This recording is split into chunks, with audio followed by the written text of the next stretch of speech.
merong 3,817 cases against women and their children. Merong sexual violence, merong physical violence o harassment, tapos merong emotional harassment. Yun yung mamura. Yung physical harassment is sinusuntok, sinasampal, sinisinturon. Tapos, yung sexual harassment, alam mo naman yan, diba? Alam mo, mama, ano yung mas mahirap dun? Alam mo, mama, mahirap? Ayaw ko magpamilya, mama. Kaya pala, mama, si papa, inuna yung trabaho bago magpamilya. Kaya nga. Kasi mama, inuna yung text bago magpamilya. Sira ulo. Sira ulo. Basta, mayroon ka pamilya pag wala kang pera. Pag kasi, mama, kunyari, alam mama ko pa din mama nangyari kasi kunyari, pagka-uwi. Maraming kaso ngayon, biglang namatay. Tapos yung bata, bumili lang, hindi na nakabalik. Alam mo, mama, sabay yung kasi mama.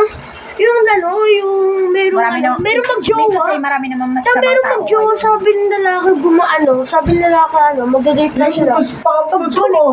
Nandun po sa taas. Busy siya. Nasa daan merong emotional damage. Alam mo, mama, ito mama, yung lalaki, sinabi sa may jowa na babae, na-date muna tayo. Tapos pagka, nagpaalam sila sa nanay ng babae, babat daw sila ng 6 p.m.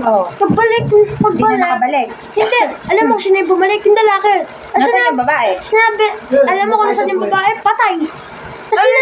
Sinabi ng mama ng babae, nasan yung anak ko?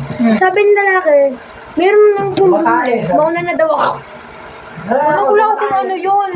Pero ang ending nun, yung lalaki yung pumatay.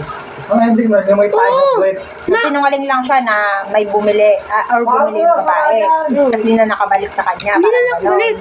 Nakulong yung Nakahirap lalaki. na magkaroon ng pamilya. O kaya nga. Nakulong yung lalaki. Nakulong. Saan mo napanood dyan? YouTube. Nice, gusto mo. Hindi sa box. Buksan mo na yung box ng mango dyan.